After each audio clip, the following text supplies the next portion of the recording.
Assalamualaikum warahmatullahi wabarakatuh. Bismillahirrahmanirrahim. Alhamdulillahirabbil alamin. Wa bihi nasta'inu ala umuri dunya. Wa ala alihi wa sahbihi ajma'in. Amma ba'du. Yang terhormat dan yang saya hormati pengasuh Pondok Pesantren Rawdatul Janah Taufan, yang kami hormati kepala sekolah baik tingkat SMP maupun tingkat SMA Rawdatul Janah Taufan,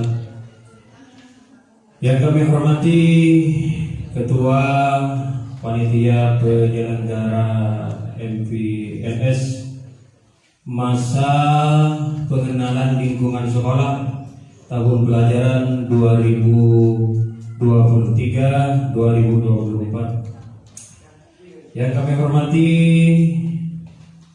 pemateri kita, Bapak Haji Zaini Abdullah, Sarjana Pendidikan Islam. Tepuk tangan untuk beliau.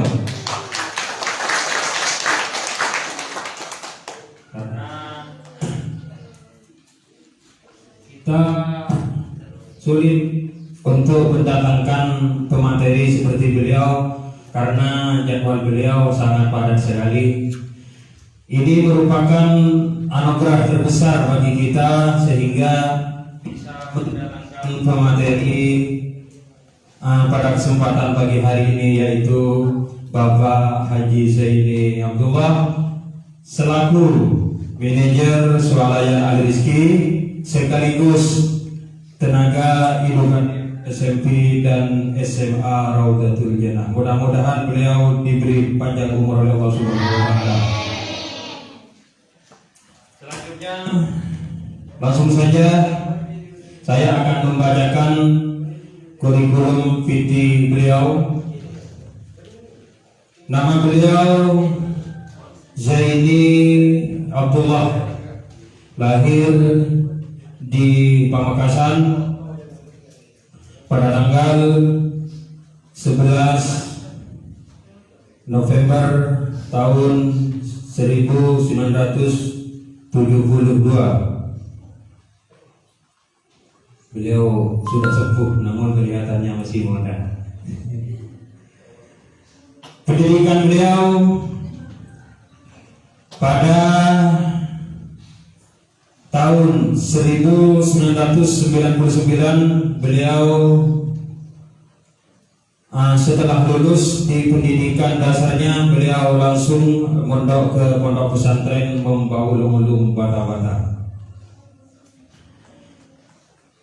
Setelah itu beliau melanjutkan pendidikan menengahnya di MTS Membaul Ulum Bata-Bata.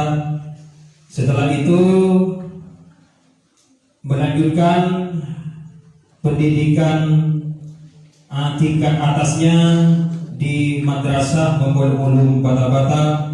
Beliau lulus pada tahun 2003 dan beliau melanjutkan pendidikan tingginya di Sekolah Tinggi Agama Islam Al-Khairat pada tahun 2008 dan beliau lulus di pendidikan tingginya pada tahun 2014. Ya, pada 2014. Alhamdulillah, pengalaman kerja beliau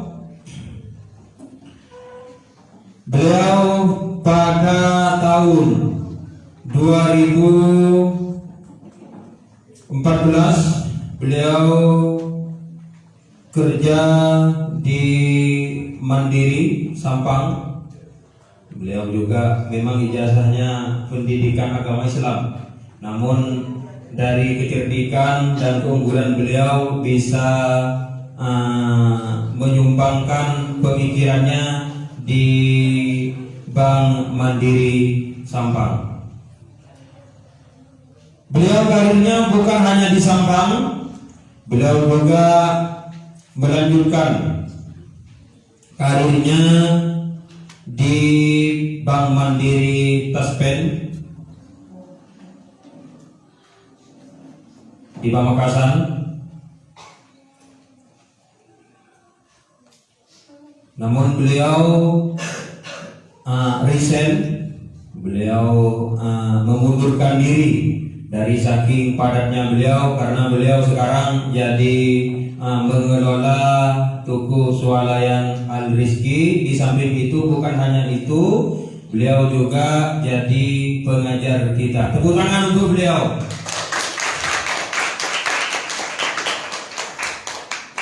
Baik, langsung saja.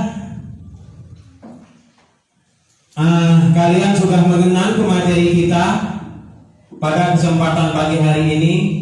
Namun juga saya tidak perlu memperkenalkan diri, mungkin kalian sudah tahu dengan saya. Selanjutnya, materi yang akan kita bahas oleh pemateri pada kesempatan pagi hari ini yaitu pembinaan mental agama di sekolah. Jadi beliau nanti akan membahas mental, seperti apa mental, seperti apa mental agama di sekolah, budaya apa yang harus kita lakukan, karena pada zaman sekarang ini banyak mental para siswa dan siswi tidak sesuai dengan prosedur yang telah ditetapkan oleh syariat. Oleh karena itu, untuk lebih jelasnya, mari kita ikuti bersama pemaparan pembinaan mental agama di sekolah, yang mana dalam hal ini akan disampaikan oleh Yang Mulia Bapak Haji Zaini Abdullah, Sarjana Pendidikan Islam. Kepadanya disilakan. Assalamualaikum warahmatullahi wabarakatuh. Tes.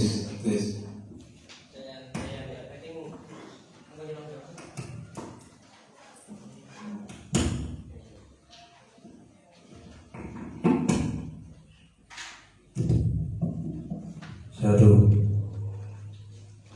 Tes.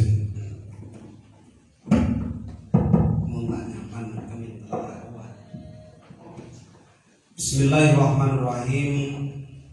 Alhamdulillahirabbil alamin. Wassalatu wassalamu ala asyrofil anbiya'i wal mursalin sayyidina Muhammadin wa ala alihi wa sahbihi ajma'in. Yang kami hormati dan kami taatimi pengasuh Pondok Pesantren Rofiqul Hasan, Dewan Pengasuh, Kepala Sekolah, dan seluruh guru, tenaga pengajar, dan tenaga pendidikan yang ada di bawah naungan Pondok Pesantren Rofiqul.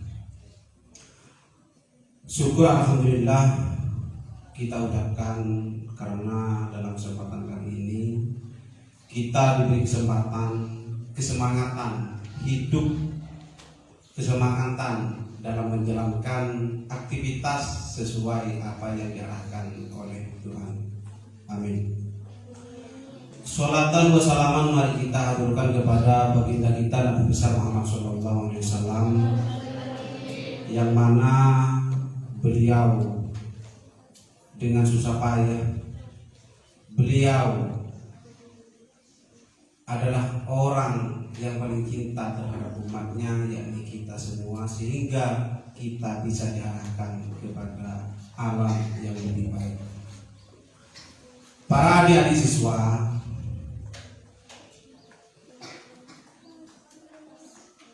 mungkin barusan sudah diperkenalkan oleh moderator.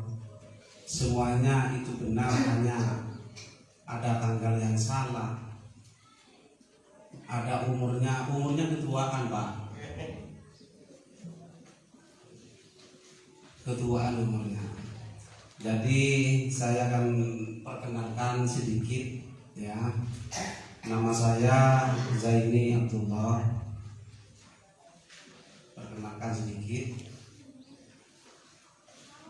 Kalau di sini biasanya dipanggil Pak Sli. Biasanya yang sudah terkenal. Kalau di luar sana biasanya bukan Pak, Mas Zen biasanya. Siapa yang manggil? Biasanya sebenarnya cewek.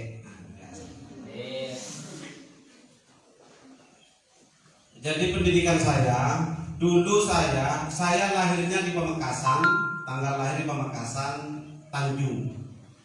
Itu mungkin dekat dengan rumahnya sampean. Tanjung Bunda Jenah, Tanjung di sebelah sana. Saya lulus SD di SDN Pengeraman 3. Lulusnya saya di SDN Pengeraman 3. Setelah lulus SDN saya mondok di Pondok Pesantren Bunangka 2 tahun. Setelah 2 tahun saya pindah ke Pondok Pesantren Maumulu Bata. MTS lulus di sana, SMA lulus di sana. Tahun 2007 saya baru masuk ke fakultas ke universitas di Ankara. Pada tahun 2011 saya baru lulus dari sana. Ini profil dulu. Tahun 2009 saya ikut berjuang dengan keadaan keberlanjutan hidup kami dengan membawa sarung jualan di Malaysia. Pernah saya jualan di Jakarta, jual ikan. Itu keberlanjutan. Baru tahun 2011 saya lulus. Tahun 2011 pula alhamdulillah saya diterima di perbankan. Tahun 2017 saya dipindah masuk di perbankan Mandiri Taspen. Tahun 2021 baru saya resign, mengundurkan diri atau pensiun dini. Tahun 2019 saya sudah mulai usaha. Jadi saya sekarang sudah menjalankan usaha kami. Ini salah satu nanti yang akan masuk dalam bahasan dengan tema pembinaan mental agama di sekolah. Sebetulnya secara umum ini adalah peran mental spiritual Islam dalam kehidupan. Secara umum seperti itu. Karena ini lingkupannya sekolah, maka pembinaan mental agama di sekolah. Ini intinya sama. Mari kita simak dan perhatikan. Ya. Pembinaan mental agama di sekolah, pendidikan dimanapun dan kapanpun masih dipercaya oleh sebagai media ampuh. Jadi pendidikan adalah satu-satunya sampai sekarang dipercaya, walaupun toh kelihatannya kurang bagus, kurang baik dan semacamnya, kelihatan orang, tapi tetap dipercaya. Kenapa? Karena 99% masih mencetak kader-kader orang yang terbaik bagi bangsa ini. Jadi sehingga pendidikan ini tetap nomor 1. Cuma dalam akhir-akhir ini kita perlu peran mental spiritual Islam dalam kehidupan kita. Mental atau diartikan ini secara umum, diartikan hal yang mengenai batin atau keadaan batin, cara berpikir dan berperasaan dalam spiritual ini yang harus kita pikirkan kembali dengan adanya zaman-zaman yang sudah berubah, yang sudah dengan sedetik, 1 menit itu melangkah sebuah kemajuan yang disebut dengan media apa dan semacamnya. Ini yang perlu kita harus dipikirkan. Berkaitan dengan rohani, batin, kejiwaan, mental, atau dari lawan dari fisik, jasmani, agama pada umumnya dan Islam pada khususnya. Ini yang perlu diperhatikan juga adalah agama yang menekankan kehidupan seimbang jasmani dan rohani. Dalam artian apa? Dalam kehidupan kita ini, kita harus kembali pada zaman-zaman yang dulu. Jangan semuanya kita harus ikut dengan hal-hal yang baru. Kita harus seimbang. Kita harus sama-sama berangkat, sama-sama imbang antara rohani dan jasmani, biar kita ini tidak salah dan kita ini tetap bisa mengendalikan mental kita. Contoh, yang nomor 2 ini memasuki zaman modern. Zaman modern sekarang sudah memasuki zaman modern. Zaman modern yang penuh dengan dengan media, dengan ini dan semacamnya, ini banyak sekarang. Zaman yang modern, manusia hanya percaya pada kekuatan materi yang didukung sains dan teknologi sebagai hasil penelitian ilmiah yang mengandalkan kekuatan pencapaian dan akal pikiran. Ini yang harus kita waspadai. Sekarang ini banyak mental kita yang salah, banyak mental kita yang kurang kuat terhadap rohani. Kenapa? Karena dengan memasuki zaman yang modern, ini banyak hal yang ditinggalkan oleh kalian dalam mental-mental sebuah keagamaan atau sebuah rohani, spiritual, atrakat dan semacamnya. Ini banyak yang ditinggalkan oleh kita semua. Sehingga kita apa? Saya berdiri dulu ya. Sehingga kita kadang-kadang percaya, saya kalau tidak punya uang sekarang tidak dipandang oleh orang. Saya kalau tidak sukses sekarang tidak diapa-apai oleh orang. Saya tidak dihargai oleh orang. Kenapa? Karena kalian sudah percaya terhadap itu. Saya kalau tidak tahu bahasa Inggris, mungkin saya nanti tidak akan punya jalan untuk menuju kesuksesan. Saya kalau tidak punya ini, nanti saya tidak akan. Apa yang terjadi? Yang terjadi kalau kita sudah percaya terhadap sebuah media, sebuah teknologi yang canggih, percaya ke ini dan semacamnya di zaman sekarang ini, maka mental kalian dalam keagamaan ini akan luntur. Sedikit demi sedikit akan dikurangi. Apa yang terjadi? Kita kecanduan dengan sebuah media. Bukan media itu salah, cuman kadang-kadang kita itu tidak bisa mengontrol, tidak bisa memberi jadwal. Bukan kalian, saya sendiri kadang-kadang sudah kalah dengan sebuah mental rohani. Karena batin kita ini tergantung kita yang menjalankan. Kalau kita mengarahkan ke sana, bagaimana mental secara rohani? Ini harus berkaitan dengan sebuah ketakwaan kepada Allah. Ada kaitannya dengan ketakwaan kepada Allah. Mental spiritual yang diajarkan agama hanya membawa kemunduran. Ketika agama mereka mau disingkirkan, Allah nyaman. Sekarang saja jangan sekolah kalau jurusan agama, jangan. Tarbiyah jangan. Kalau nanti jurusannya agama, maka nanti akan jadi muadzin, tukang adzan di masjid. Paling tahunya guru ngaji dan semacamnya. Itu kan pemikiran-pemikiran yang sekarang. Apa? Kalau mau jadi pengusaha, ya ikut ekonomi. Kalau mau jadi ini, harus memang benar. Memang benar. Itu benar sekali. Cuman mental kita secara keagamaan ini tidak boleh dikalahkan oleh sebuah zaman-zaman yang sudah berubah, kemajuannya setiap detik lebih maju, melangkah pesat sekarang ini. Itu jangan sampai itu tipu daya dalam sebuah kepercayaan. Makanya mental kita ini harus kuat dalam keagamaan, karena arah kehidupan kita yang menentukan adalah Allah. Coba bayangkan, saya akan cerita sedikit ya. Boleh?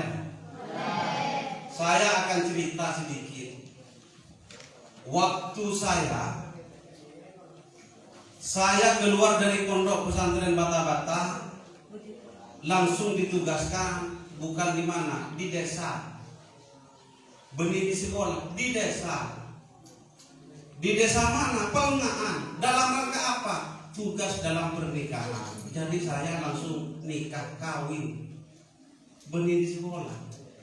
Apa yang terjadi? Memang bingung kita, karena kita tidak punya apa arah kita yang selanjutnya. Apakah saya mau ke sana tidak bisa, mau berusaha saya tidak punya modal.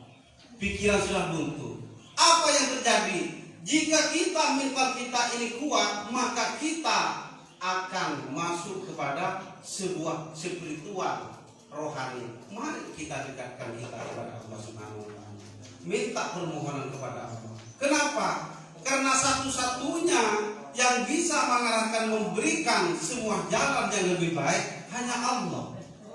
Saya tidak menyangka, saya sendiri tidak percaya. Apa bakat saya? Tidak ada. Bahasa Inggris nggak tahu. Taunya paling I love you. Yang lain tidak ada. Hanya itu. Waktu saya pernah ke Malaysia, saya ketemu di sana sama orang-orang ya bule. Dia nanya, nggak tahu saya apa yang mereka. Saya cuma menjawab yes, oke.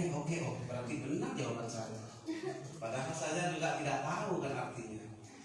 Jadi mari kita kuatkan mental kita kepada Allah dalam sebuah agama.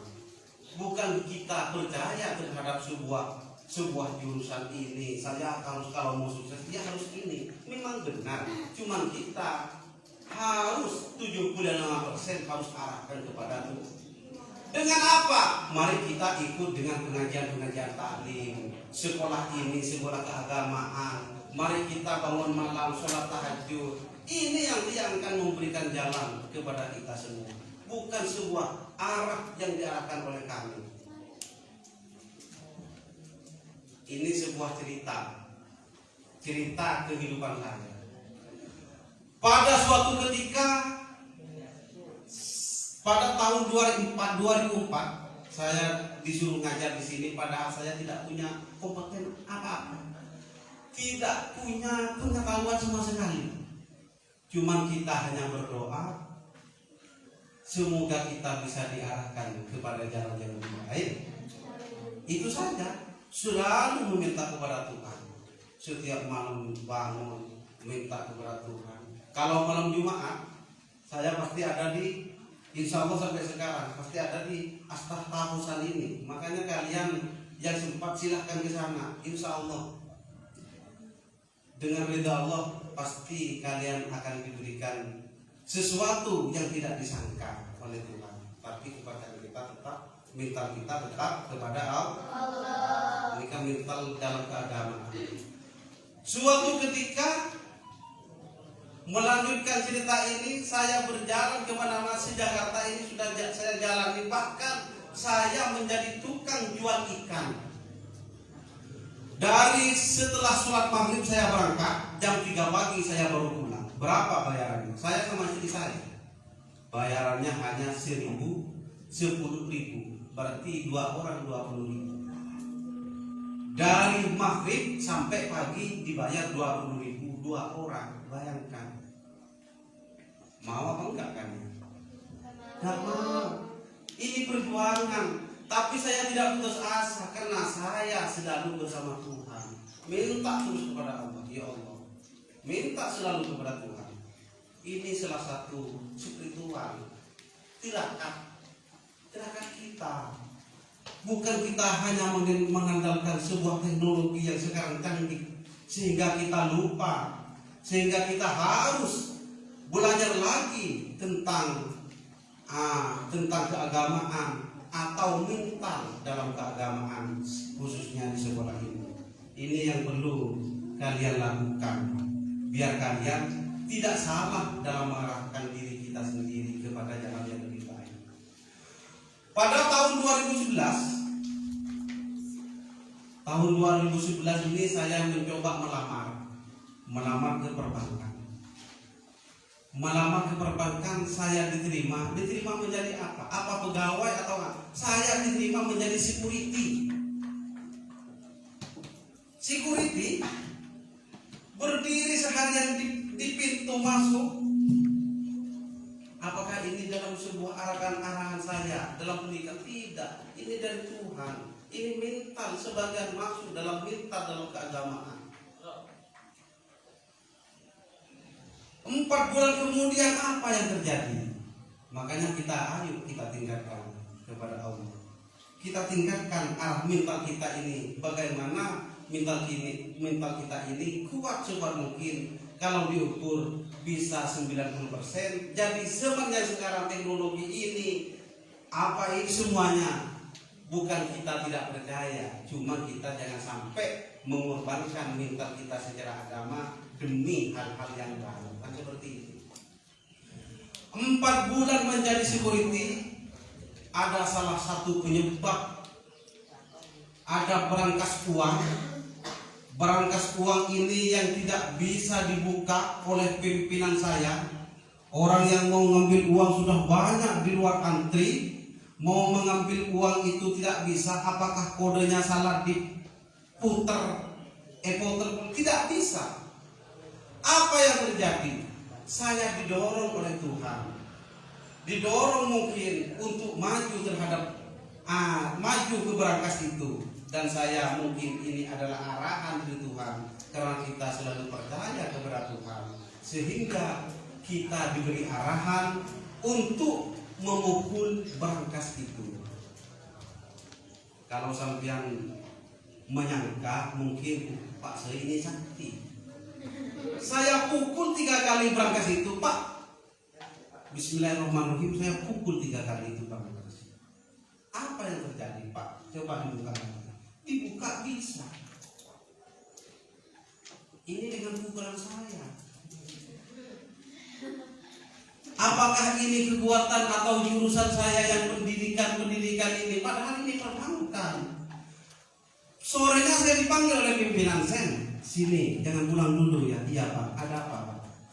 Zen mau jadi pegawai. Mau Pak. Gimana Pak cara? Buat lamaran. Saya buat. Waktu itu ijazah saya yang S1 itu belum keluar. Saya bayar KTU saya minta transkrip nilai. Kebayaki dibuatkan. Saya ini terima kasih saya. Saya tidak punya ijazah, bingung saya. Gimana saya ini buat lamaran saya nggak punya ijazah? Saya tahun 2011 belum diwisuda, belum lulus, tapi saya ini ada satu yang membuat saya tidak lulus, ini tes lisan. Pak Dayak dulu jadi di dinas pendidikan dulu. Saya mencoba cari akal, mungkin ini salah satu karena mental saya di waktu itu masih kuat, tetap pendirian kepada Tuhan, sehingga saya diberikan arahan minjam ijazah teman saya namanya Wasil di Barangan Lauk. Ini sama saya di-scan, dirubah namanya Wasil menjadi Zaini, difotokopi, dibawa itu sama saya dibuat lamaran. Waktu itu hari Jumat tesan di Surabaya, tes di pegawai perbankan ini, saya dites di sana. Saya nomor urut 3, Zaini dipanggil, nomor urut 3 dikasih semua lamaran saya, dibaca semuanya, saya ditolak, keluar. Ini jurusannya agama, mana ada perbankan ini agama? Jangankan se-Indonesia, sedunia nggak ada. Coba kalian nanya, ada nggak di perbankan? Coba nanya pegawai jurusannya apa? Pasti ekonomi, akuntansi. Gak ada yang agama. Waktu itu hari Jumat, Pak, saya minta tolong. Saya ini jauh dari Madura, mau interview ke sini. Coba masuk ke dalam, saya masuk langsung ke kantornya. Masuk ke kantornya, saya interview, kamu Ustaz ya? Iya Pak. Kamu bisa ngaji? Bisa Pak. Coba, saya baca surah-surah pendek. Ngaji sana, Ustaz nih berarti. Jam 10.30 di masjid sudah mulai. Oh, udah keluar, sudah selesai. Terus gimana Pak? Udah pulang. Saya ngasih tahu ke pimpinan, Pak, saya suruh ngaji. Gak dites, gak diinterview, cuma suruh ngaji. Terus gimana nih Pak? Ya sudah, tunggu saja. Alhamdulillah 1 minggu kemudian saya dipanggil, saya di sini. Alhamdulillah, SK kamu sudah kerja sebagai pegawai. Gak dites, dites baca juz amma. Ini apa? Ini karena mental, menurut agama, mental keagamaan kita sampai kuat waktu itu. Karena kita selalu percaya, ya Allah, berikanlah terus. Yang kita selalu mendoakan hal-hal tersebut. Ini harus percaya kalian. Bangun malam. Kalau kalian malam itu bangun jam 2, jam 3, jam 4, berarti itu malaikat yang membangun kalian. Tapi kalau kalian itu bangunnya jam 7, itu berarti setan. Apa artinya? Bangun waktu itu jam 3, udah langsung ambil wudhu, sholat, minta kepada Allah. Berarti itu yang akan diterima oleh Allah. Di situ waktu yang paling mustajab. Jadi ini adalah mental atau spiritual kita dalam keagamaan yang harus selalu ditegakkan. Jangan sekali-kali ini dilunturkan karena adanya teknologi, arahan ini dan semacamnya. Ini salah satunya. Pada tahun 2013 saya alhamdulillah menjadi pegawai Bank Mandiri terbaik se-Indonesia nasional. Waktu itu saya didatangi oleh media, wartawan. Gimana kamu kok bisa seperti ini? Ada loh, ada di majalah. Mungkin ada di kantor itu ada majalah saya sebagai majalah. Sampai masuk majalah. Se-Indonesia sudah mengenal saya. Baru pada tahun 2014 saya dipanggil bertemu dengan sebuah pegawai perbankan se-Asia yang ada di Bali. Itu di 14 saya dipanggil ke Bali. Sayangnya saya tidak bisa bahasa Inggris. Ini yang membuat kacau saya. Jadi saya tidak saya mau ngomong apa ini. Ini makanya kalian harus belajar lebih bahasa. Bahasa Inggris ini adalah bahasa internasional. Paling tidak ini harus tahulah, bukan hanya saya barusan I love you apa, bukan hanya itu. Ini penting. Jadi ini merupakan salah satu mental kita dalam sebuah spiritual keagamaan, khususnya agama di sekolah. Kalau di sini ditulis di sekolah. Yang nomor 3, guna mengatasi masalah tersebut, mereka membutuhkan penanganan mental spiritual. Untuk itu, kegiatan pembinaan mental spiritual melalui pelatihan keagamaan, mulai mereka mencari majelis taklim di masjid, termasuk di tempat-tempat sekolah ini, zikir bersama dan semacamnya, atau kita selalu tadarus. Ini sebuah mental kita kalau kita ingin kuat terus. Jangan sampai kalah kalian. Contohnya kenapa? Saya sendiri sekarang sudah kalah 75% kalah sekarang. Saya sering ngaji, itu ngajinya di HP. Al-Quran sudah mulai tidak dipegang. Saya mau baca Yasin, ada di HP. Ngelak nyaman. Ini salah satu kekurangan kita, kelunturan kita dalam sebuah sebuah mental keagamaan, kehidupan kita bersama. Ini harus ditegakkan. Makanya kita harus sekolah, harus ngaji.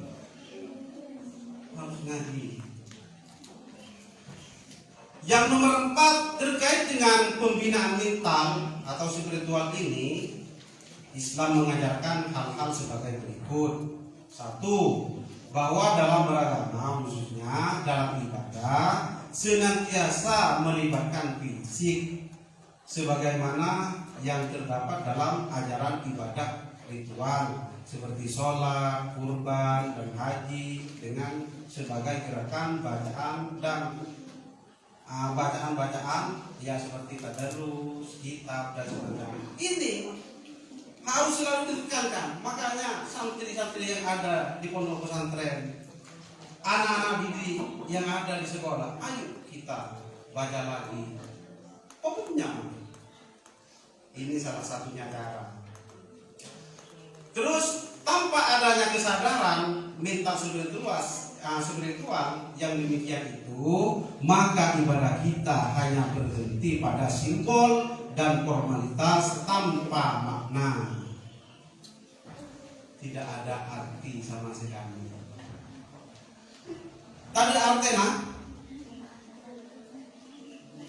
kalau kita seperti itu terus, kehidupan kita di dunia ini sesungguhnya seperti orang yang tidur, bahkan seperti orang mati, lupa diri, sering ini lupa, sering itu lupa. Ini kesalahan-kesalahan. Namun demikian saat ini muncul 3 gejala penyalahgunaan ritualitas dan spiritualitas yang kurang tepat atau keliru. Pertama, orang yang merasa bangga atau pamer dengan ibadahnya. Banyak apa enggak saudara? Banyak atau tidak?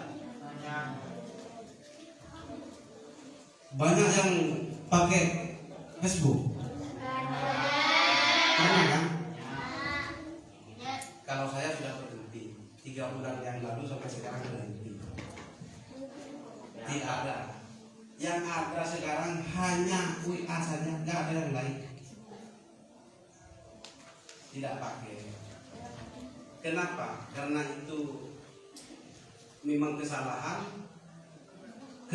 dalam mental kehidupan kita, sehingga kita mencoba untuk sampai sekarang mencoba untuk tidak pakai Facebook, mencoba bisa apa enggak seperti itu.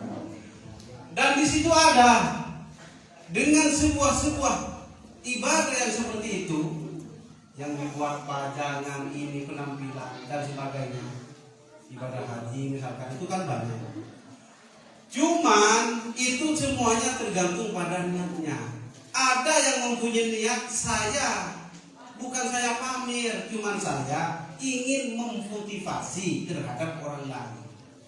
Saya bersedekah, foto. Apa tujuannya? Itu tergantung niat. Kalau niatnya ingin memotivasi terhadap orang yang tidak pernah sedekah, silahkan difoto. Biar itu orang nggak pernah nyumbang itu. Ada buat masjid nggak pernah nyumbang, ini nggak pernah nyumbang. Coba kita ayo pamer. Mungkin itu bisa dengan sendirinya juga itu bersedekah. Baik, tidak ada masalah. Ini semua tergantung dari niat kita. Tapi kalau kalian itu selalu pamer itu sudah kelewatan. Jadi harus tempatkan pada tempat masing-masing sesuai dengan keadaan, sesuai dengan sikap.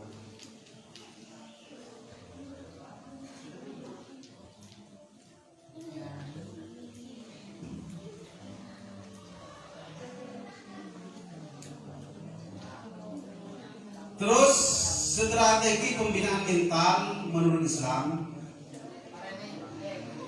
Kurang 10 menit ya. Mungkin nanti 5 menit ada tanya jawab ya. Pembinaan mental merupakan salah satu agenda utama bangsa Indonesia. Bangsa Indonesia ini dulu pernah ada atau mengindahkan terhadap strategi pembinaan mental menurut Islam. Misalnya menjalankan tentang revolusi mental, ada dulu revolusi akhlak, ada macam-macam mental ini dan sebagainya, ada revolusi dalam kegiatannya. Dalam kaitannya dengan mendorong bangsa Indonesia untuk mencapai berbagai kemajuan dalam rangka mewujudkan kesejahteraan bagi seluruh rakyat Indonesia. Ini dulu. Tapi kenyataannya sekarang sudah tidak ada. Lihat yang kui boleh, yang kui gini kan. Mengertikan mental sebagai mengenai batin, cara berpikir dan berperasaan satu, sedangkan karakter adalah tangkat, watak, sifat-sifat kejiwaan, akhlak atau budi pekerti. Nah ini yang harus ditekankan oleh kita semua. Harus ini ditekankan. Watak ini merupakan karakter yang harus dirubah oleh kalian. Karakter apa? Ada orang dengar kadang-kadang karakternya ini tidak berubah-berubah, tidak berubah sama sekali. Karakternya selalu ucapannya membuat perasaan terhadap orang lain. Karakter yang tidak terpuji selalu dimunculkan lagi. Ini rubah. Mari kita rubah dengan salah satu cara kita duduk di bangku sekolah, duduk di pesantren. Ini mungkin dengan adanya sekolah pesantren, mungkin mental kita akan berubah terhadap mental secara keagamaan yang lebih baik. Seperti itu. Mungkin ada pertanyaan? Banyak Pak. 1, 2, 3, 4. Coba yang pertama dulu.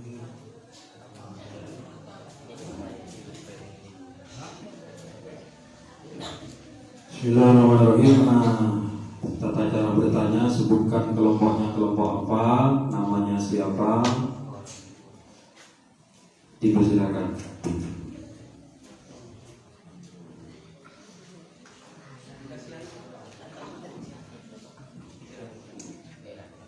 Assalamualaikum warahmatullahi taala wabarakatuh. Waalaikumsalam warahmatullahi taala wabarakatuh. Perkenalkan, nama saya Asliah dari kelompok Laksana Mala. Yang dimaksud pola ibadah itu apa, Pak? Pola ibadah.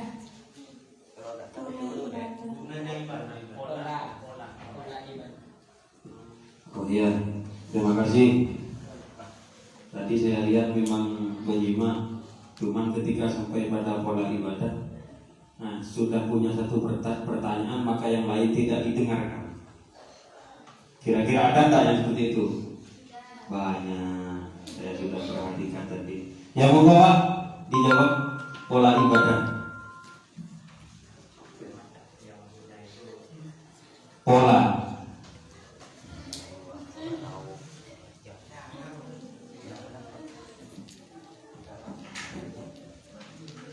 Saya coba menjawab dulu ya. Ini berkenaan dengan pembinaan. Ini mungkin yang dimaksud itu Pak. Kan yang dikenal kita, yang dimaksud ibadah itu ketika melaksanakan sholat. Nah, mungkin mereka ingin tahu apa saja apa bentuk-bentuk ibadah selain sholat. Seperti itu kan. Iya. Berarti di luar sholat ini kan masih banyak ibadah. Nah itu yang ditanyakan kan. Ya betul. Nah, apa saja kan seperti itu. Kalau bicara tentang ibadah ini banyak. Selain dari hal yang wajib, sholat, puasa yang ada dalam rukun Islam, ibadah kita ini banyak. Bahkan masuk ke sekolah ini, mau berangkat niat sudah dihitung ibadah. Ini sebagian salah satu ibadah semua. Jadi kalian kalau masalah hitung-hitungan dihitung dari kalkulator, ibadah kalian ini saya yakin kalian itu tidak akan masuk ke neraka. Saya yakin. Kenapa? Coba diperhitungkan. Mulai dari jam 5 bangun subuh, saya sudah mau sholat subuh. Ngambil wudu, mau sholat subuh, pahala enggak? Ibadah enggak? Setelah itu ngaji. Jam 7 mau makan, itu makan untuk ibadah. Kenapa? Karena saya mau berangkat ke sekolah. Jalan dari sana, nyampe di jalannya rusak, ada batu agak besar, sehingga ini membuat orang tapak kesandung. Diambillah oleh kalian, seret dipindah. Itu ibadah juga, itu sebagian dari berbagai macam ibadah. Sampai ke sekolah ini ibadah terus sekolah. Jadi jadi setan tidak punya kesempatan untuk membuat ketidakbaikan kalian. Kenapa? Karena malaikat yang mendampingi semuanya sampai jam zuhur, nanti pulang ibadah. Setelah itu sekolah lagi, ngaji lagi, ibadah lagi, sholat lagi. Jadi gak ada kesempatan lah setan sana dulu sekarang. Kan seperti itu. Itulah yang dimaksud dia. Iya, benar. Ya, sesuai dengan nada dulu itu ada, kalau di pesantren itu semuanya ibadah. Ngaji ibadah itu ya pokoknya itulah intinya. Terus yang nomor 2 yang silakan. Oh, ini kan satu kelompok, Pak. Oh, itu kelompok. Oh, Bukan, satu kelompok. satu kelompok kan? Bapak kelompok yang lain. Yang saat ini.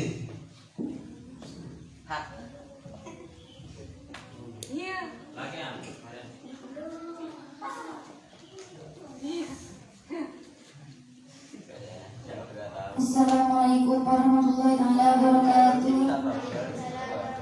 Perkenalkan, nama saya Musibatul Aini. Saya dari kelompok RA Kartini. Yang menjadi pertanyaan di sini, apa yang dinamakan pertumbuhan moral? Baik, terima kasih dari kelompok Kartini. Ya, ini ada pertanyaan, Pak. Apa yang dinamakan pertumbuhan moral? Mungkin itu perkembangannya. Ya, dipersilakan. Langsung saja saya jawab tentang pertumbuhan atau perkembangan moral.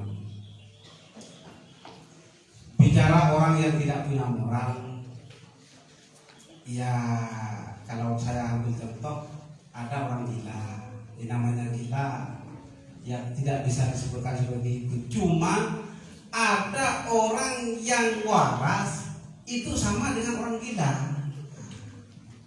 Abang gana moral, lebih-lebih cewek pakai baju tapi bajunya tipis sekali sehingga bentuk tubuh itu kelihatan, bentuknya kayak gitar Spanyol itu. Jadi kelihatan. Bagaimana untuk kita ini menumbuhkan sebuah moral yang lebih baik? Mari kita tiru seperti anak-anak didik kita saat sekarang ini, tutupi aurat. Ini sudah pertumbuhan dalam moral kita. Jangankan di sekolah, dari kamar mandi saja, mari moral kita ini jaga biar kita dianggap punya moral. Kalau tidak punya moral sama dengan orang-orang yang tidak waras. Jadi pertumbuhannya itu banyak, perkembangannya itu banyak untuk moral ini.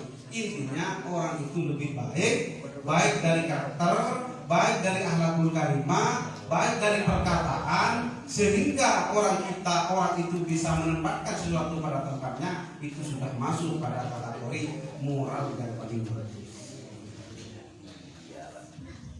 Baik, itu tadi penjelasan tentang pertumbuhan moral, yang mana kita itu harus bermoral, kita harus berakhlak, semuanya itu harus menggunakan akhlak. Nah, kalau kita masanya masih kecil, kita itu tidak punya akhlak, skor ngalak. Kalau ibadah dan orang itu tidak menggunakan tata krama atau tidak menggunakan moral, maka dari itu tadi sudah dijelaskan oleh Bapak, materi perkembangan moral itu sangat pesat sekali. Maka dari itu ikutilah tuntunan moral sesuai dengan apa yang dituntunkan syariat Islam. Mudah-mudahan kita menjadi insan yang bermoral. Amin, amin ya rabbal. Selanjutnya pertanyaan terakhir dari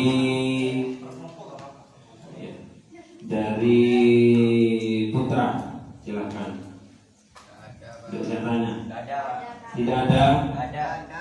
Ada. Tidak ada.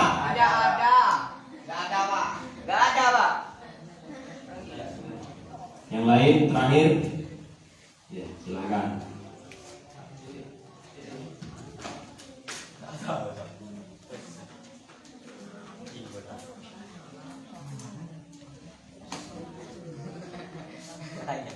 Kapan presiden gantian, Pak?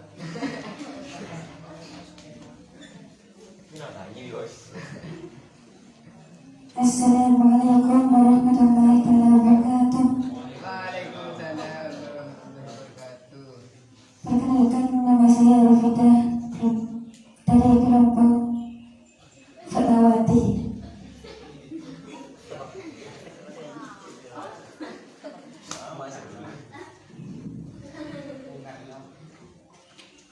Spiritual itu apa? Baik, terima kasih Guru. Apa namanya tadi? Fatmawati. Ya itulah yang penting ada T-nya terakhir. Apa yang dimaksud spiritual? Karena tadi mungkin jenengan menjelaskan banyak spiritual. Nah sekarang apa spiritual yang sebenarnya? Dipersilakan. Bismillahirrahmanirrahim. Saya akan menjawab tentang spiritual. Spiritual adalah kalau dalam agama Islam ya kita bisa tirakat, atarakat, yang tidak paham. Mula kalau dulu saya menurut banyak orang yang mau hafal Al-Quran dan Al-Fatihah atarakan impact Islam itu spiritual. Kalau spiritualnya Hindu beda lagi. Itu misalnya ada sapi, macam-macam itu ada spiritual. Apa inti spiritual? Spiritual adalah minta pertolongan, minta permohonan terhadap Sang Maha Kuasa. Kalau kita menganggap Sang Maha Kuasa adalah Tuhan, Allah, maka kita mintalah kepada Allah. Spiritual itu apa? Macam-macam kalau dalam Islam. Sholat malam itu spiritual kita. Makanya kita kan banyak hal yang tidak dipercaya oleh kita, yang tidak masuk akal. Ada orang yang tidak bekerja, tapi orangnya punya mobil, punya uang, punya belanja dan sebagainya. Ada nggak? Ada. Bagaimana Pak spiritualnya? Kalau orang petani spiritualnya di mana? Di sawah. Atau di padi, namun jerku, namun bekok itu spiritualnya. Kalau kiai Pak kok bisa Pak? Kan seperti itu. Pertanyaannya kan, spiritualnya kemana? Ada lahan itu di bumi, ada lahan di darat. Makanya saya barusan sudah ngasih tahu ke sampean, bangunlah malam, mintalah kepada Allah. Itu namanya atanit ilangi. Paham? Minta kepada Allah. Ketika kalian bangun jam 3, berarti itu yang membangunkan kalian adalah malaikat. Langsung spiritual dilaksanakan. Di waktu itu spiritual akan mustajab. Apa? Tak meturuna doa spiritualnya. Tak meturuna buku. Jadi spiritual, Al-Quran, atarakat dan sebagainya. Seperti itu. Menyambung yang barusan pertanyaan yang nomor 2 tentang apa? Moral. Saya ingatkan, saya kemarin ketemu dengan ada sebuah undangan yang dihadiri oleh kiai besar lah. Ini santrinya, ketika kiai itu datang, santrinya itu tidak bangun. Saya kaget. Padahal itu santri-santri pondok-pondok besar. Makanya moral kita itu harus dijaga betul. Akhlakul karimah. Sebarkan salam. Assalamualaikum Pak. Assalamualaikum Ustaz. Bukan halo Pak. Jadi itu salah satu moral kita yang selalu salah. Kadang temannya dianggap, kadang gurunya dianggap teman. Nah seperti itu. Guru kadang-kadang murid ini ada yang suka terhadap bahasa Inggris, ada yang nggak suka, betul nggak? Makanya yang nggak suka itu dia jangan sampai membuat ganggu dan semacamnya. Ada juga nggak cocok terhadap pelajaran ini, tapi ada yang suka, itu banyak. Makanya kalau moral kita itu sudah bagus, akhlak kita sudah bagus, yang sekiranya tidak membuat perasaan terhadap orang lain, apalagi terhadap guru. Sudah ya? Ya, Pak. Saya kira sudah cukup. Mudah-mudahan peserta didik tahun 2023 ini menjadi peserta didik yang berakhlakul karimah, yang berkarakter baik, dan semoga apa-apa ilmu yang didapatkan oleh kalian semoga menjadi ilmu yang barokah dan manfaat. Wassalamualaikum warahmatullahi wabarakatuh. Waalaikumsalam warahmatullahi wabarakatuh. Kasih Allah untuk beliau.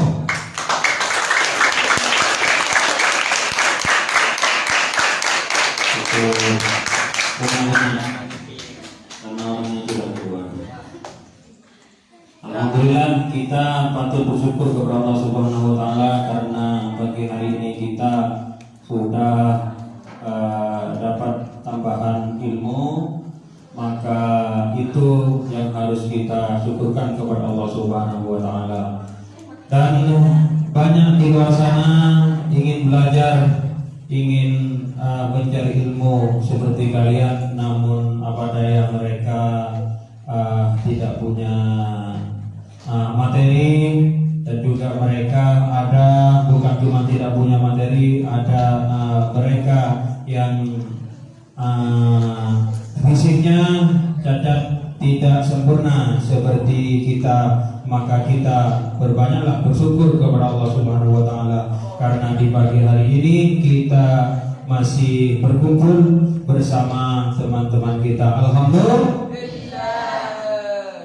Mungkin hanya ini yang dapat kami sampaikan, kurang dan lebihnya mohon maaf bila ada tutur kata yang kurang berkenan di hati sanubari para calon siswa siswi SMP dan SMA Raudhatul Jannah. Kami mohon maaf yang tiada batasnya. Wassalamualaikum warahmatullahi wabarakatuh. Waalaikumsalam warahmatullahi taala wabarakatuh.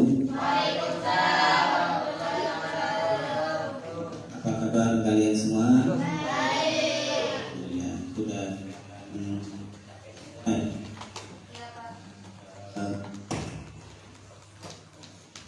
Baik, biar tidak terlalu lama, saya akan memberikan materi tentang penguatan prinsip profil pelajar Pancasila atau yang disingkat dengan P5. Tapi di materinya itu ada P3, profil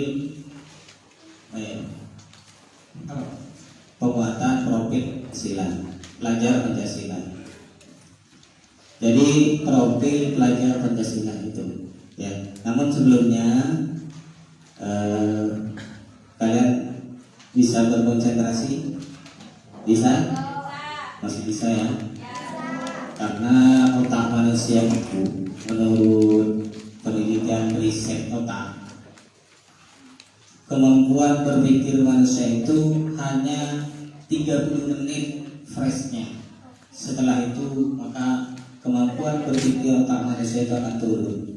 Ketiba lagi lagi ada tak kondusif dikatakan. Ya, kondusif, masih kondusif. Open.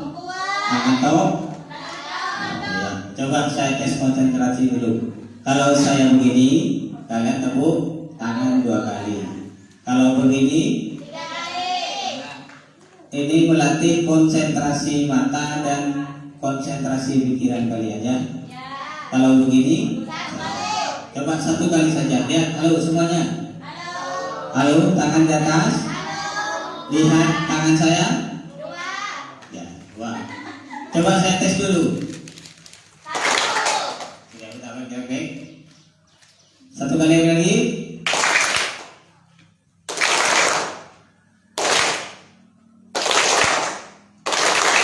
Bagus, masih ternyata masih konsentrasi. Baik, saya mulai. Kalau kalian konsentrasinya sudah kembali lagi, materi kita saat ini adalah profil pengertian profil pelajar Pancasila. Ini seharusnya tidak diberikan kepada siswa, cuman kalian biar sedikit paham. Sekarang ini di era riset ini, kementerian kan sekarang bukan hanya Kementerian Pendidikan, tapi ditambah Kementerian Pendidikan, Riset dan Kebudayaan dan Teknologi. Kementerian Pendidikan, Kebudayaan, Riset dan Teknologi. Artinya di era yang sekarang ini adalah perlu kalian memahami tentang teknologi. Di samping juga kebudayaan. Kebudayaan Indonesia ini sangat kaya sekali akan budaya. Kalau membahas tentang budaya banyak sekali. Budaya itu dalam bahasa Arab disebut al-adah atau apa? Al-adah. Ngerti al-adah? Sentri ngerti al-adah? Al-adah itu adalah kebiasaan. Dalam menurut atur kebiasaan. Jadi al-adah atau kebudayaan. Kebudayaan Indonesia banyak sekali macam-macamnya. Ada budaya. Kalau Madura dikenal dengan budaya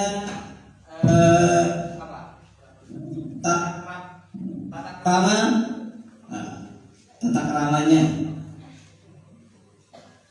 Masing-masing dari daerah itu ada budaya tersendiri.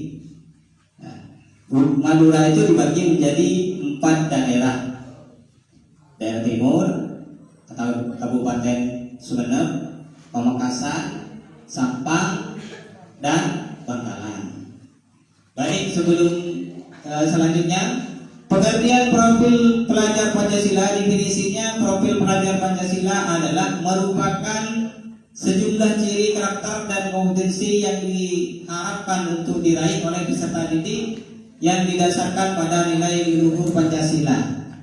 Kenapa sekarang harus ada Pancasila? Karena Pancasila sekarang hampir saja dilupakan oleh generasi-generasi pelajar. Kalian pastinya hafal Pancasila, hafal. Dasarnya ada berapa? 5. Pancasila 1, 2,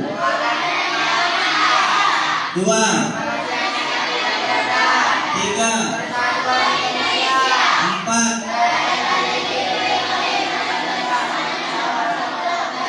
5. Berarti masih hafal.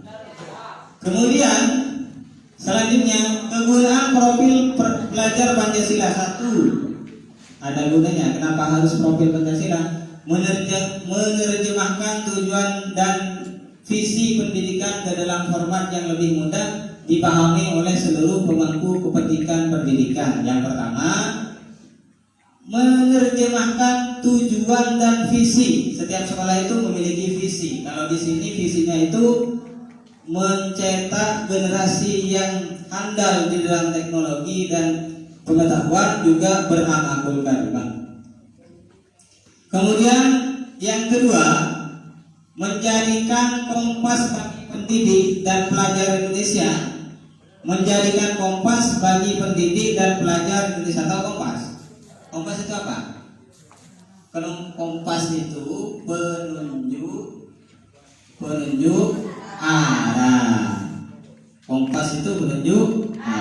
Jadi dengan adanya profil pelajar Pancasila ini, sebagai pendidik memiliki arah mau dikemanakan sekolah ini, mau dikemanakan kita ini, seperti itu ya. Mau dikemanakan pendidikan yang dikelola di sekolah ini. Kemudian yang ketiga, memiliki tujuan akhir segala pembelajaran, program dan kegiatan di satuan pendidikan. Tujuan akhir segala pembelajaran, program dan kegiatan di satuan pendidikan. Dicatat. Ya. Jadi ada tujuan akhir yang akan dicapai di suatu setiap pendidikan memiliki tujuan akhir untuk agar dicapai akhirnya bagi peserta didik beserta didiknya. Next, selanjutnya ini sudah agak dimensi dan elemen profil pelajar Pancasila. Yang pertama, profil pelajar Pancasila memiliki 6 dimensi dan beberapa elemen yang satu, beriman, bertakwa kepada Tuhan Yang Maha Esa dan berakhlak mulia. Ini tujuan dari profil pelajar Pancasila. Dari ini ada elemennya. Pelajar Indonesia yang beriman, bertakwa kepada berakhlak mulia adalah pelajar yang berakhlak dalam hubungannya dengan Tuhan Yang Maha Esa. Yang dimaksud adalah orang yang memahami tujuan antara hubungannya dengan Tuhan Yang Maha Esa ialah memahami ajaran agama dan kepercayaan serta menerapkan pemahaman tersebut dalam kehidupan sehari-hari. Ada yang namanya kunci beriman, bertakwa kepada Tuhan Yang Maha Esa dan berakhlak mulia. Jadi bagi pelajar yang memiliki apa itu namanya? Memahami ajaran agama dan kepercayaannya, menerapkan dalam kehidupan sehari-hari. Misalnya seperti ini, apa contohnya? Contohnya seperti kalian kan diajari tentang agama. Setelah tahu apa yang diajarkan oleh agama, maka kalian terapkan dalam kehidupan kalian sehari-hari. Misalnya ini tahu tentang halal, haram dan sebagainya, itu tentang kerukunan beragama, tentang bagaimana bersikap dengan orang tua, bersikap dengan lingkungan, bersikap dengan sesama teman dan sebagainya. Itu semuanya diatur oleh agama. Memahami ajaran agama dan kepercayaan. Karena di Indonesia ini agama tidak hanya satu. Kenapa tidak disebut sekarang? Karena agama yang diakui oleh negara Indonesia itu ada berapa agama? Ada ya banyak. Apa itu? Ada berapa? Ada 6. Kalau dulu 5, sekarang ada 6. Yang pertama Islam, yang kedua Kristen, yang ketiga, yang keempat, yang kelima, yang keenam, yang terakhir Konghucu, yang terakhir itu ya. Sudah diakui resmi oleh pemerintah semenjak Presiden Gus Dur kalau tidak salah pada tahun berapa Gus Dur menjadi presiden? Tahun berapa? 2000 tahun 1999.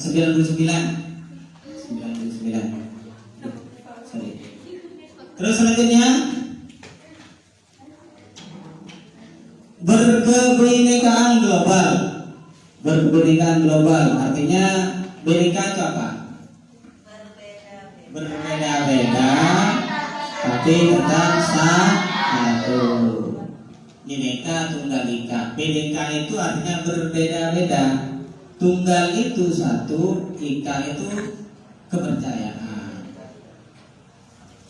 Jadi berkebinekaan global, pelajar Indonesia mempertahankan budaya luhur, lokalitas dan identitasnya, dan tetap berpikiran terbuka dalam berinteraksi dengan budaya lain. Walaupun berinteraksi dengan budaya lain, tapi tetap mempertahankan kebudayaan leluhur. Budaya leluhur kita seperti ini misalnya. Kan sekarang ini budaya-budaya luar sudah mulai masuk ke Indonesia untuk merubah kebudayaan yang ada yang aslinya. Contohnya budaya barat, cara berpakaian sudah mulai berubah.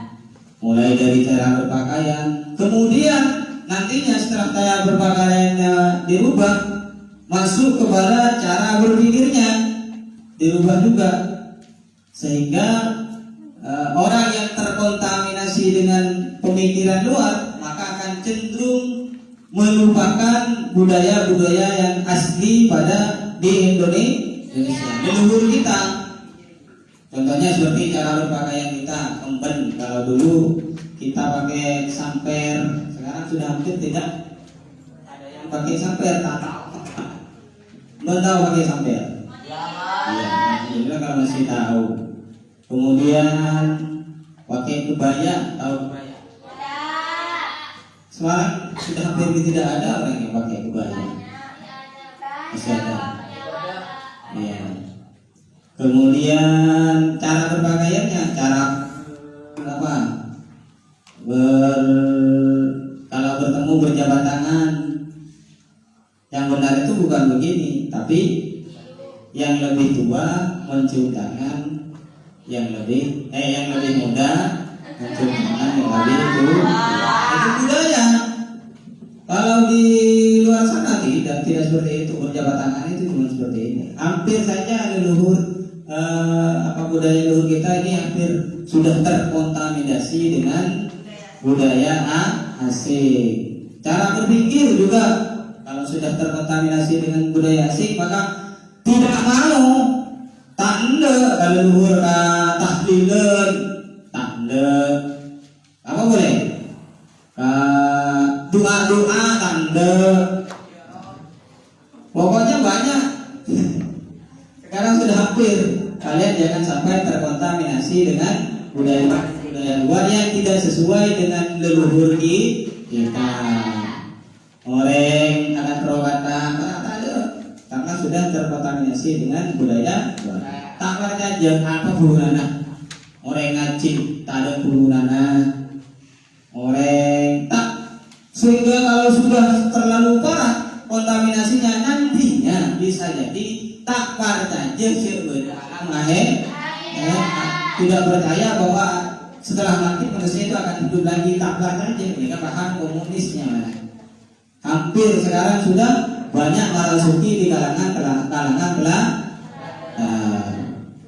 tak percaya bahwasanya mereka berpikir hidup itu hanya satu kali, odir sekalian, maka gunakan dengan sebaik-baiknya. Laksanya mana? Itu namanya kontaminasi pikiran yang terkontaminasi dengan leluhur. Walaupun seperti itu tetap terus next yang ketiga, Indonesia merupakan pelajar mandiri, yaitu pelajar yang bertanggung jawab atas proses dan hasil belajarnya. Pada saat ini kurikulum sudah berubah, disebut dengan kurikulum merdeka atau disingkat dengan kurikulum merdeka. Merdeka dalam arti bagaimana? Merdeka dalam arti mengekspresikan cara kalian belajar. Tidak harus terpaku dengan keterangan yang diajarkan oleh guru, tidak harus terpaku dengan buku-buku di pelajaran, akan tetapi kalian bebas berpikir untuk mengembangkan pengetahuan yang telah kalian dapatkan di sekolah. Makanya dilepas kalian berpikir dengan catatan tuntutan tetap harus mengerti tentang teknologi, karena perkembangan zaman sekarang ini dipengaruhi oleh teknologi. Media yang begitu gencar dan sebagainya mengakibatkan pengetahuan orang, pengetahuan manusia melebihi pengetahuan seusianya. Tidak sebatas usianya, sehingga dia tahu apa yang seharusnya belum dia ketahui, sudah tahu. Itu pengaruh dari teknologi. Anak kecil sudah bisa tahu di luar alam sana. Kebudayaan Amerika, kebudayaan luar negeri, nah kan akhirnya kita tahu setia. Mulai rumah, tak tahu boy. Tahu lagu-lagu apa kita tahu apa? Dia setia, tahu terkepiran. Nah itu yang dimaksud dengan pengetahuan melebihi batas usianya. Yang seharusnya tidak diketahui oleh anak seusia itu sekarang sudah bisa diketahui. Apa sebabnya? Karena pengaruh teknologi. Oleh karena itu pemerintah mencanangkan pembelajaran merdeka belajar dengan mengakses, dengan membuatkan kurikulum sehingga teknologi bisa diarahkan untuk ke jenjang yang lebih yang lebih positif, tentunya dengan diatur oleh para pengawasan guru, orang tua, lingkungan dan dan pendidik dan keluarga sekolah seluruhnya. Ya, itulah yang dimaksud dengan penerapan belajar mandiri. Bebas mengekspresikan pengetahuan kalian sesuai dengan apa yang kalian dapatkan di luar sana, di luar sekolah kalian. Misalnya, ibu ini, ibu siapa ya? Kan Arya kan ibu Nyai, orang tercantik sedunia. Iya jangan engkau mengalam satria ada, mengalam air paling rapi sesudahnya kan rugi loh. Kalau ngalam tadi tampil, iya ada juga. Biasa ada yang cowolan dari kedua ya. Jadi kalian bebas mengekspresikan apa yang kalian dapatkan di sekolah dan dikembangkan di luar sana sesuai dengan pengetahuan kalian yang didapat di luar sekolah. Namanya ekstrakurikuler. Ada nanti ekstrakurikuler yang pelajarannya itu tidak harus formal seperti harus pakai buku, harus pakai papan, harus ada guru harus mendengarkan ceramahnya Pak Holgi, tidak seperti itu. Jadi kalian apa yang dapat dikembangkan sendiri melalui apa yang telah disediakan oleh pemerintah melalui riset dan teknologi. Kemudian apa lagi? Bergotong royong. Paham bergotong royong? Sudah tidak kondusif ya? Lapa, ya. Lapa, enak mulai. Boleh bu. Kemudian selanjutnya bergotong royong. Pelajar Indonesia memiliki kemampuan bergotong royong, yaitu kemampuan untuk melakukan kegiatan secara bersama-sama dengan sukarela agar kegiatan yang dikerjakan dapat berjalan lancar, mudah dan ringan. Bodoh pepatah lama.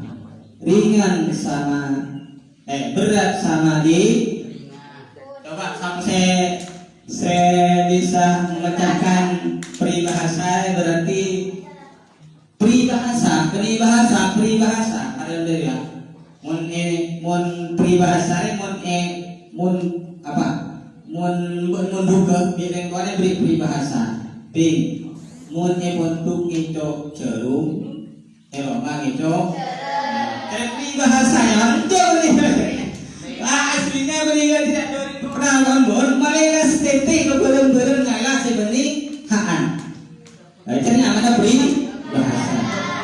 Kemudian gotong royong ada peribahasanya. Ada peribahasanya. Apa peribahasanya? Berat sama dipikul, ringan. Aku tak tahu, nah kan saya. Baik. Berat sama dipikul, ringan sama dijinjing. Jadi apa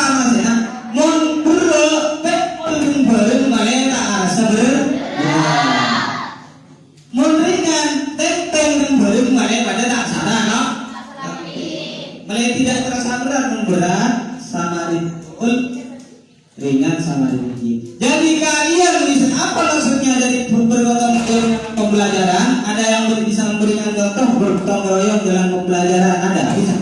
Coba. Apa contohnya? Kerja kelompok. Ya, itu solusinya. Ya, solusi untuk meringankan tugas, ya, sama. Apa lagi? Iya, dalam pelajaran meringankan bergotong royong dalam pembelajaran. Apa maksudnya? Contohnya seperti apa misalnya? Hah?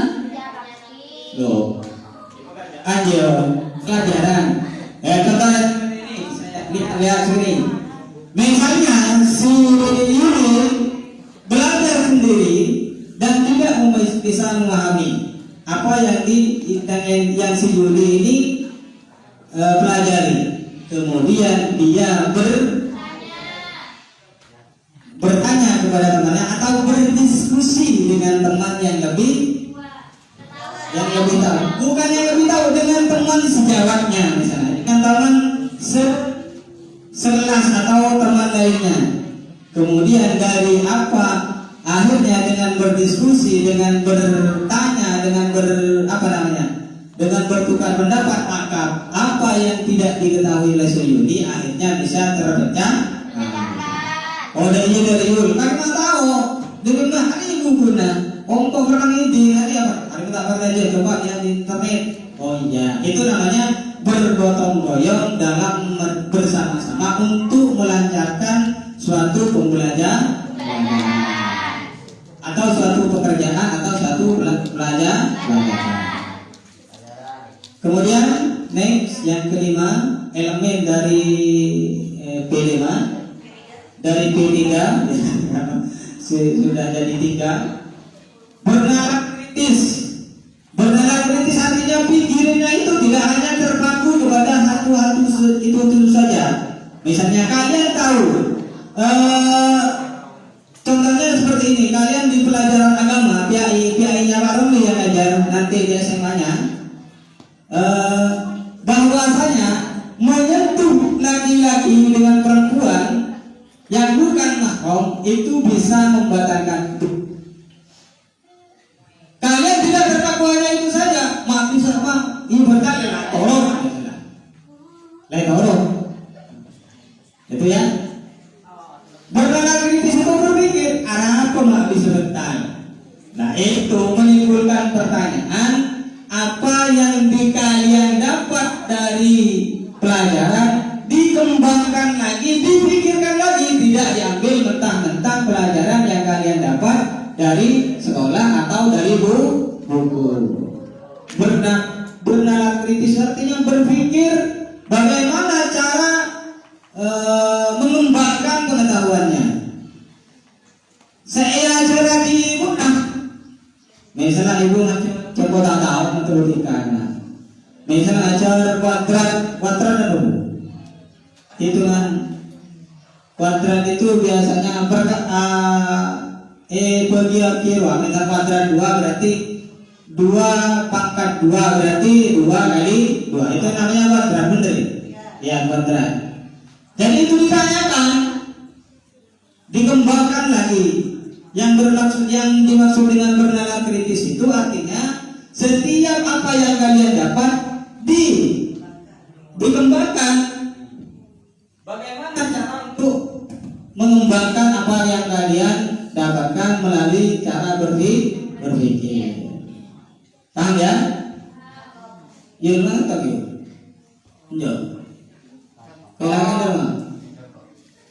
Aduh. Yang sampai jam berapa ini saya?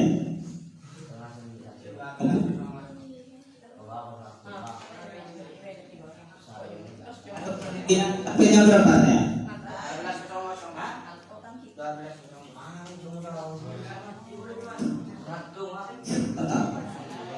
Halo, sampai jam berapa? Masih ya? Pulangnya jam berapa? Coba lihat di panduannya. Ada sesi tanya jawab? Oh ya, satu lagi aja, anunya biar ya, 6 kan terakhir ini, terakhir. kreatif. Apa kreatif itu? Kreatif itu pelajar yang kreatif mampu memodifikasi dan menghasilkan sesuatu yang original, bermakna, bermanfaat dan berdampak baik. Kreatif itu artinya ditangkap orang kreatif sesuatu yang tidak berguna maka bisa menjadi berguna. Contohnya dalam ilmu seni budaya,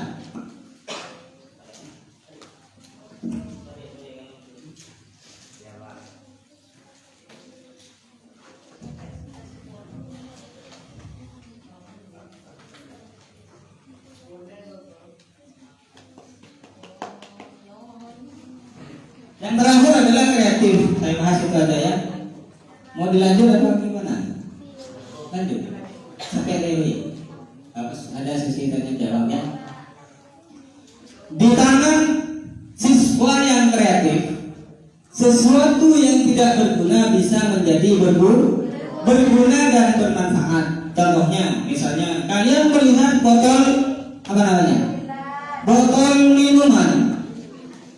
Bagi orang-orang yang tidak kreatif, ini akan hanya dipandang hanya sebuah sampah, ya kan? Hanya sampah biasa yang mengotori lingkungan sekolah. Tapi kurang berguna.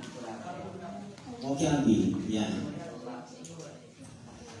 Sekali lagi, bagi siswa orang-orang yang kreatif, yang tidak kreatif, ketika melihat sesuatu, melihat benda seperti botol misalnya, ini hanyalah dipandang sebuah sampah yang mengotori lingkungan sekolah, lingkungan alam, lingkungan pondok pesantren, lingkungan rumah dan sebagainya.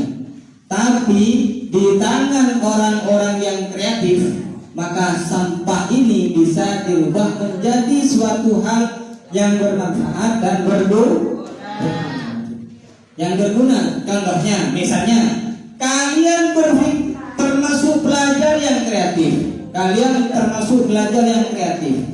Menemukan botol seperti ini akan diolah menjadi suatu kerajinan tangan yang bernilai ekonomis.